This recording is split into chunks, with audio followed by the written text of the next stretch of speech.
सबका बहुत बहुत स्वागत है आपके अपने चैनल करिश्मा एकेडमी पर। हमने बिल्स ऑफ एक्सचेंज कर लिया और ट्रायल बैलेंस भी कर लिया। आज हम न्यू चैप्टर स्टार्ट कर रहे हैं, फाइनेंशियल स्टेटमेंट्स। ठीक है, जो हमने अकाउंटिंग साइकिल पढ़ा था उसका लास्ट स्टेप है ये।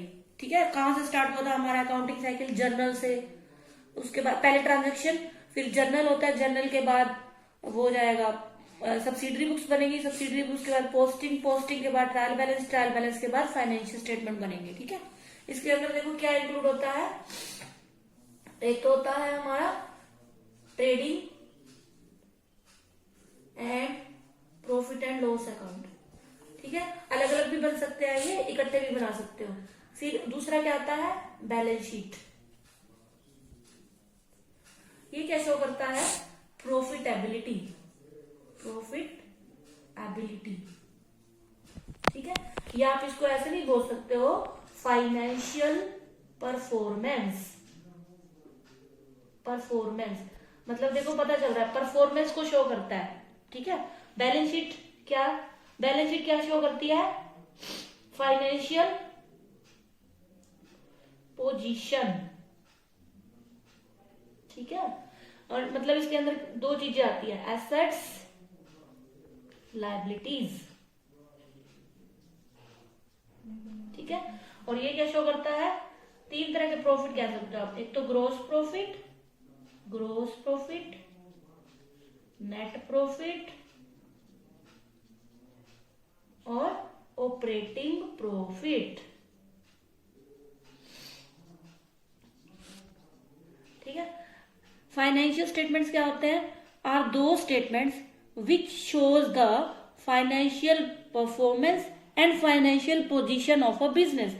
जो हम +1 में पढ़ेंगे ना, वो हमने पढ़ना है सोल प्रोप्राइटर के लिए, यानी जो एक मतलब एकल स्वामित्व तो बोलता है जिसको, यानी जिसका एक ही ओनर होता है। कोई शॉप कह लो, जैसे एक ही पर्सन उसका ओनर हो, उसके लिए मतलब ये फाइनेंशियल स्टेटमेंट है। ये लास्ट में बनते हैं। ठीक है, मतलब पूरे साल बिजनेस किया, अंत में हम ये देखते हैं कि कितना हमें प्रॉफिट हो रहा है, कितना लॉस हो रहा है, या हमारे पास कितनी एसेट है, हमारी कितनी लायबिलिटीज है, ये देखने के लिए बनाते हैं। देखो कोई भी बिजनेस कर रहा है, किस लिए करता है? वो प्रॉफिट अर्न करने के लिए किया जाता है ना, तो वो देखने के लिए ये अकाउंट बनाए जाते हैं, फाइनेंशियल स्टेटमेंट्स। ठीक है, क्या है ये? स्टेटमेंट है, आर दो statement which shows the financial performance और फाइनेंशियल पोजीशन। फाइनेंशियल पोजीशन कौन बताता है? बैलेंस शीट बताती है। और परफॉर्मेंस कौन बताता है? ट्रेडिंग और प्रॉफिट एंड लॉस अकाउंट। ठीक है, ट्रेडिंग अकाउंट हमें बताता है gross profit, profit and loss account बनाता है नेट प्रॉफिट और ऑपरेटिंग प्रॉफिट। ठीक है, और financial position financial position balance sheet के अंदर क्या शो करता है? एसेट्स और लायबिलिटीज। ठीक है, ये पूछ सकता है वो आपसे कि क्या क्या इसके अंदर इंक्लूड होता है फाइनेंशियल स्टेटमेंट्स में। आप कह सकते हो दो अकाउंट और एक स्टेटमेंट। बैलेंस शीट क्या है? एक स्टेटमेंट है, ये अकाउंट नहीं है। और ट्रेडिंग अकाउंट और प्रॉफिट एंड लॉस अकाउंट ये क्या है? अकाउंट है। ठीक है, ये कब बनते हैं? आप ऐसे कह सकते हो पूरे साल के लिए होते हैं, पूरे ईयर के लिए होते हैं, मतलब उस पूरे साल का प्रॉफिट बताते हैं। ये पूरे साल का प्रॉफिट और लॉस बताते हैं। ठीक है, और जो ये है ना बैलेंस शीट, ये एक पॉइंट ऑफ टाइम पे बनती है, मतलब एक डेट को, यानी जैसे है ना, इस पे तो ऐसे लिखा होता है कि फॉर द ईयर एंडेड, यानी ये पूरे साल के लिए है। मतलब ये बताता क्या है? पूरे साल का प्रॉफिट लॉस बताता है। और बैलेंस शीट के अंदर है उस दिन हमारे पास कितनी एसेट और कितनी लायबिलिटीज है, ये चीज बताती है। ठीक है, ये मेन पॉइंट से ध्यान रखने हैं। देखो जो ट्रेडिंग और प्रॉफिट एंड लॉस अकाउंट है ना, ये तो क्या है? अकाउंट है। जबकि बैलेंस शीट क्या है? अकाउंट नहीं होता ये क्या है? एक स्टेटमेंट है। ठीक है, balance sheet is a statement not an account, यानी बैलेंस शीट क्या है? स्टेटमेंट है, अकाउंट नहीं है। ठीक, अब देखो आज हम करते हैं ट्रेडिंग अकाउंट का एक बार फॉर्मेट देखते हैं। Trading account,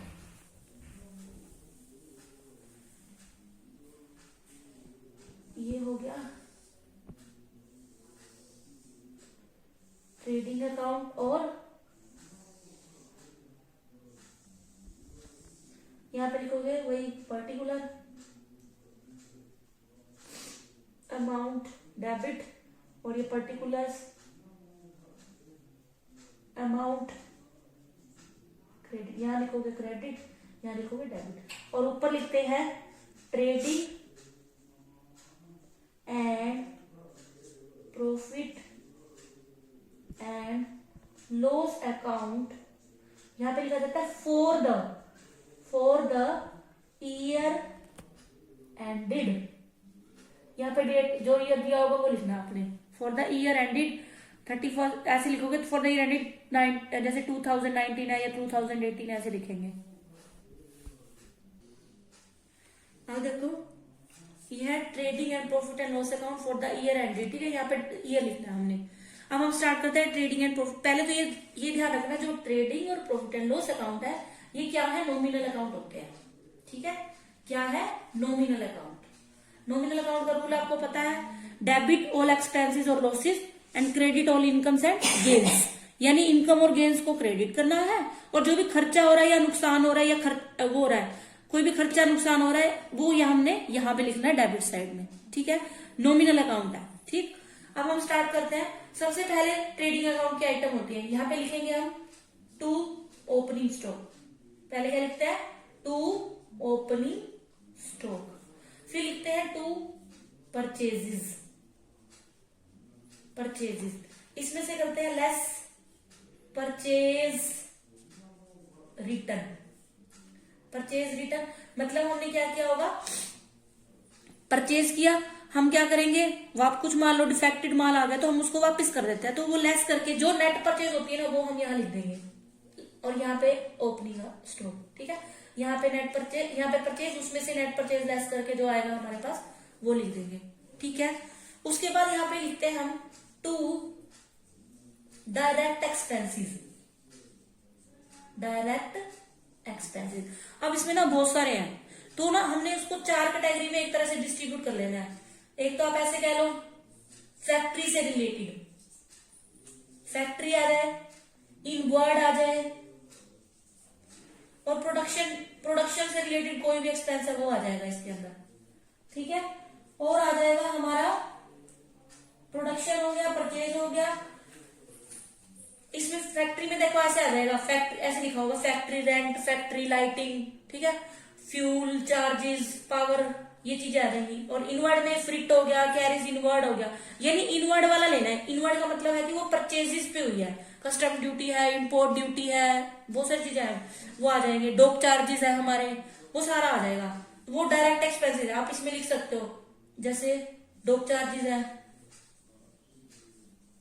to dock charges, to custom duty है, टू इंपोर्ट ड्यूटी, ठीक है। ऐसे आ जाए, फैक्ट्री रेंट दिया होगा, to factory rent, factory lighting, ऐसा कुछ दिया होता है, मतलब फैक्ट्री वर्ड लिखा हो जहां पे, तो वो क्या है, डायरेक्ट एक्सपेंसेस है, यानी प्रोडक्शन में सीधे वो हो रहे हैं, तो वो आपने यहाँ लिखने। और ऐसे आ जाए ना ऑफिस रेंट, ऑफिस की लाइटिंग का खर्चा है, वो आपने प्रॉफिट एंड लॉस अकाउंट में डालना है। जहां पे फैक्ट्री वर्ड आ जाए वो आपने ग्रोस इसमें ट्रेडिंग में डालना है। जहां पे ऐसे आ जाए ऑफिस लाइटिंग का खर्चा है या ऑफिस रेंट है, तो वो आपने उसमें प्रॉफिट एंड लॉस अकाउंट में डालना है, ठीक है। कस्टम ड्यूटी हो गया, इंपोर्ट ड्यूटी, डॉक चार्जेस होते हैं, टू डॉक चार्जेस, फ्रिट होता है, फ्रिट मतलब किराया वगैरह कह लो, टू कैरीज इनवर्ड, दो होते हैं, एक कैरीज इनवर्ड होता है, एक कैरीज आउटवर्ड होता है। आपने ट्रेडिंग में कैरीज इनवर्ड लिखना है, आउटवर्ड कहा जाएगा प्रॉफिट एंड लॉस अकाउंट में, ये ध्यान रखना है। कैरीज इनवर्ड मतलब वो परचेज का खर्चा है, मतलब जो हमने माल खरीदा उसको यहाँ लेके आए, उसका जो भी भाड़ा वगैरह दिया उसको बोलते हैं कैरीज इनवर्ड। और अगर कैरीज आउटवर्ड हो तो यानी हमने सेल किया उस पर जो खर्चा वगैरह है वो होता है कैरीज आउटवर्ड, उसको हम प्रॉफिट एंड लॉस अकाउंट में डालते हैं। मतलब डायरेक्ट एक्सपेंसेस है ये हो सकते हैं, उसको भी हम देखो ध्यान रखने के लिए हमें इतने नहीं याद रहते, मान लो भूल गया तो फैक्ट्री वाला जो भी हो आप इसमें डाल दो, इनवर्ड वर्ड हो जाए यूज तो इसमें डाल दो, प्रोडक्शन से रिलेटेड हो कोई भी एक्सपेंसेस वो इसमें डाल दो आप, यानी प्रोडक्शन करने में जो भी खर्चा आ रहा है वो सारा फैक्ट्री का भी इसमें आ जाएगा, ठीक।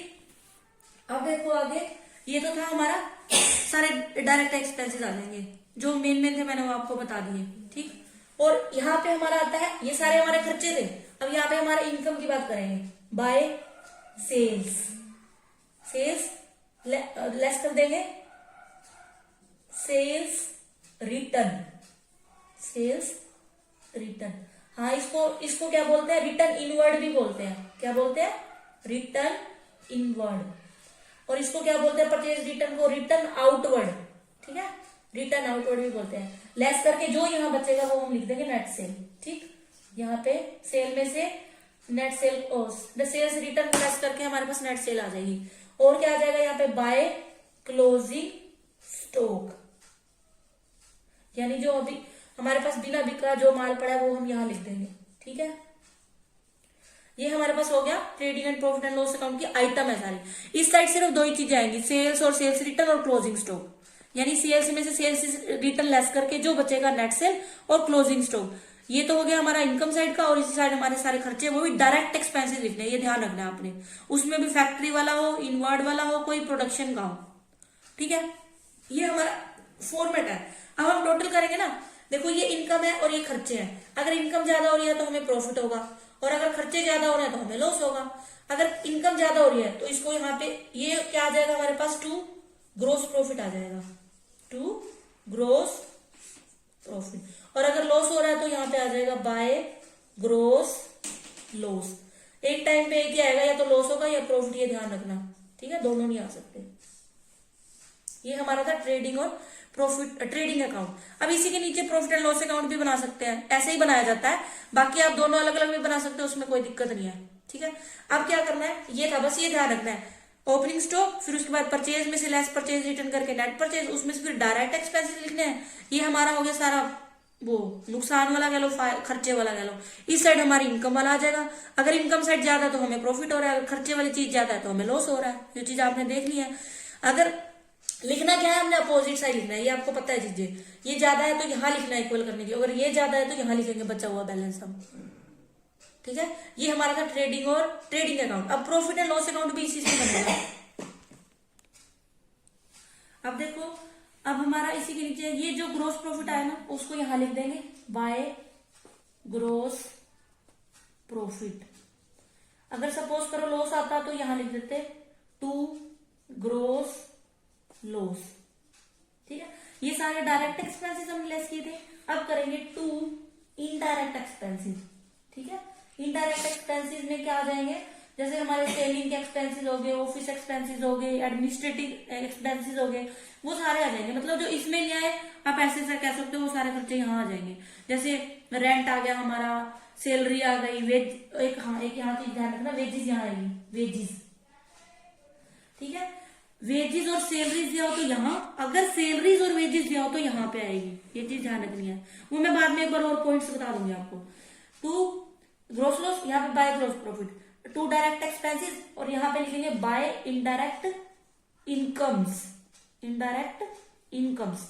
इसमें क्या आ जाएगा हमारा, जैसे कोई हमें रेंट रिसीव होता है, डिस्काउंट रिसीव होती है, कोई कमीशन रिसीव होती है, कोई इंटरेस्ट रिसीव होता है, वो सारा यहाँ पे आ जाएगा। और इस साइड कोई खर्चा इंटरेस्ट पे किया वो आ जाएगा, डिविडेंड पे किया वो आ जाएगा, इंटरेस्ट पे किया वो आ जाएगा। और भी होते हैं, सेलिंग एक्सपेंसेस होते हैं, पैकिंग वगैरह के एक्सपेंसेस होते हैं, वो सारे यहाँ पे आ जाएंगे। ऑफिस का रेंट है, ऑफिस की लाइटिंग है, इलेक्ट्रिसिटी बिल है, वो सारे यहाँ पे आ जाएंगे। ट्रैवलिंग एक्सपेंसेस है, ठीक है, वो सारे आ जाएंगे इनडायरेक्ट, यानी जो यहाँ नहीं लिखा आप ऐसे कह सकते हो, वो खर्चे यहाँ पे आ जाएंगे। ठीक है, इससे जो हमें मिलता है वो क्या मिलता है हमें, अगर अब वही सेम साइड, ये भी क्या है हमारा प्रॉफिट, ये भी हमारा नॉमिनल अकाउंट है। मैंने ऊपर ही बताया आपको क्या है, ये नॉमिनल अकाउंट है। तो ये इनकम साइड है और ये खर्चा। ठीक है, अगर इनकम ज्यादा हो रही है तो वही सेम क्या आएगा हमारे पास, टू नेट प्रॉफिट आएगा, और यहाँ पे क्या आएगा, बाय नेट लॉस, या एक ही चीज आएगी, ये ध्यान रखना। ठीक है, ये हमारे यहाँ पे खत्म कर देंगे। ठीक है, ये आप बनाते रहोगे, प्रैक्टिस करोगे, धीरे धीरे आ जाएगा, सब याद हो जाएगा। ये भी याद करने की जरूरत नहीं है, बस आप ऐसे करना है, फैक्ट्री वाला डालना है, इनवर्ड वाला डालना है, प्रोडक्शन वाला डालना है। और ऐसे भी हो सकता है कैरीज ऑन परचेज, तो आपने यहाँ लिखना है। ऐसे लिखा हो कैरीज ऑन सेल्स, तो यहाँ लिखना है आपने, यानी परचेज से रिलेटेड आप ऐसे कह सकते हो, परचेज से रिलेटेड खर्चा भी यहाँ पे आएगा। ठीक है, ये मैंने हिंट दिया है, मतलब आपको इतना याद ना हो तो आप इन चीजों के उससे भी आइडिया लगा सकते हो। ठीक है, और इनडायरेक्ट में जो ये नहीं है उसको छोड़ के सारे इनडायरेक्ट है। जैसे हमारा मैंने आपको बताया था डिस्काउंट, ये यहाँ पे इनकम आ जाएगी, डिस्काउंट है, कमीशन है, रेंट रिसीव हो रहा है, इंटरेस्ट रिसीव हो रहा है, कोई ये सारा यहाँ आ जाएगा। और यहाँ पे जो भी जैसे कोई सेल एसेट किया है, कोई एसेट हमने सेल किया तो उस पर जो प्रॉफिट होता है वो यहाँ आएगा, लॉस यहाँ पे आ जाएगा। ठीक है, लॉस बाय फायर है, लॉस बाय थेफ्ट है, वो यहाँ पे आ जाएगा। ठीक, गुड्स वगैरह का अलग है, वो आगे आएगा। ठीक, ये था हमारा trading and profit and loss account का फॉर्मेट है। बैलेंस शीट का और देख लेते हैं हम। अब देखो हमारे बैलेंस शीट का फॉर्मेट और देख लेते हैं, फिर आज ही मैंने बेसिक हो जाएगा सारा, कल हम सम कर लेंगे इसके, ठीक है। अब देखो बैलेंस शीट आप ऐसे लिखोगे, एज ऑन 31 मार्च, जो भी ईयर रहेगा वो हमारा लिख देंगे हम, ठीक है।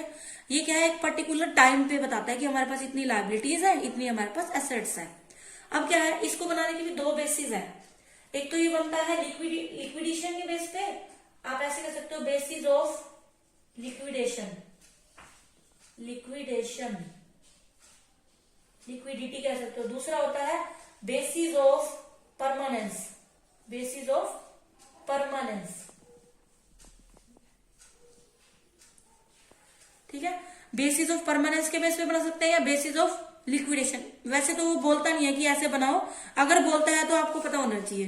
देखो लिक्विड के बेस पे तब बनाओगे ना, तो आप ऊपर लिखोगे करंट एसेट करंट लायबिलिटी, नीचे आएंगे हमारी नॉन करंट लायबिलिटीज और नॉन करंट एसेट्स। और परमानेंस में बनाओगे तो उल्टा, ऊपर आ जाएंगे आपकी current assets, sorry non current assets non current liability, यहाँ पे करंट लायबिलिटी करंट एसेट्स। देखो लिक्विडिटी कौन बताता है, करंट एसेट करंट लायबिलिटी, तो आपने वो ऊपर लिखनी है। और परमानेंस में यानी परमानेंट जो लंबे टाइम तक चलती है, तो आप ऊपर लिखोगे नॉन करंट और नीचे लिखोगे करंट, बस यही डिफरेंस है। अगर वो बोलता है ऐसे बनानी है तो बनाना है, वरना तो आप मर्जी ऐसे भी लिख सकते हो, ऊपर नीचे कर सकते हो, कोई दिक्कत नहीं है, ठीक है। लिक्विडेशन के बेस पे करंट एसेट्स ऊपर आ जाएंगी, नीचे नॉन करंट एसेट्स। और अगर वो परमानेंस के बेस पे बताता है तो नॉन करंट एसेट्स ऊपर और करंट एसेट्स नीचे आ जाएंगे हमारी। ये चीज, ये डिफरेंस है दोनों में बस, ठीक है। अब देखो इसमें हमारा क्या आ जाएगा, इसमें 2 बाय का यूज नहीं होता, डेबिट क्रेडिट नहीं होता, दो साइड्स होती है लायबिलिटी और एसेट्स, ठीक है। लायबिलिटी होता है और एसेट्स होती है। सेम इधर लायबिलिटीज लिखनी है, अगर मैं लिक्विडेशन के बेस पे बताती हूँ तो यहाँ पे आ जाएगी आपका कैश बैंक, ठीक है, cash bank, debtor, stock, prepaid expenses, फिर उसके बाद आप वो लिख सकते हो land, building, plant and machinery, plant and machinery आ जाएगा। ये सारी एसेट आ जाएगी। फर्नीचर है वो आ जाएगा, फर्नीचर, ठीक। इसका टोटल कर देंगे, फिर नीचे जितनी भी आपको दी हो एसेट और लायबिलिटी वगैरह कुछ भी आ सकता है, और भी जो हो नीचे लिख देना। यहाँ पे लायबिलिटीज आ जाएंगी हमारी, यहाँ पे कैश बैंक है तो यहाँ पे आ जाएगा हमारा क्रेडिटर्स, सन्ड्री क्रेडिटर्स, बीपी आ जाएंगे हमारे, बैंक ओवरड्राफ्ट आ जाएगा, बैंक ओवरड्राफ्ट। ये हमारी सारी क्या है, करंट लायबिलिटीज है। उसके बाद आपकी आ जाएगी, जैसे लॉन्ग टर्म में वो आ जाता है, डिबेंचर्स आ जाते हैं, यहाँ आपका वो भी आ सकता है इन्वेस्टमेंट, ठीक है। और ये डिबेंचर्स आ गए। फिर आपकी आती है कैपिटल। अब जो यहाँ से नेट प्रॉफिट आया ना, वो इसके अंदर लेस होती है ड्रॉइंग्स, इसके अंदर से कैपिटल से, और ऐड होता है profit, net profit, net profit. और लेस होता है अगर लॉस हो, नेट लॉस हो तो यहाँ पे वो आ जाएगा नेट जो भी आएगा, यानी कैपिटल में से ड्रॉइंग लेस करोगे, प्रॉफिट ऐड कर दोगे। तो ये हमारे पास, ये हमारा बैलेंस शीट का फॉर्मेट था, ठीक है। दो बेसिस पे बना सकते हैं। अगर क्वेश्चन में पर्टिकुलर बोला है कि इस बेस पे बनाना तो बनाओगे, वरना आपकी मर्जी, आप आगे पीछे भी लिख सकते हो, कोई दिक्कत नहीं है। पहले कैश बैंक, उसके बाद ये भी लिख सकते हो, कोई दिक्कत नहीं है। पहले ये भी लिख सकते हो, वो नीचे कर सकते हो, कोई टेंशन नहीं, ठीक है। आई होप ये फॉर्मेट थे आज सिर्फ, कल हम इसके न्यूमेरिकल करेंगे सारे। आई होप आपको अच्छे से समझ आया होगा। आप मेरी वीडियोस को पूरा देखें, लाइक करें, शेयर करें, कमेंट करें और बेल आइकन को प्रेस कर लें। Thanks for watching.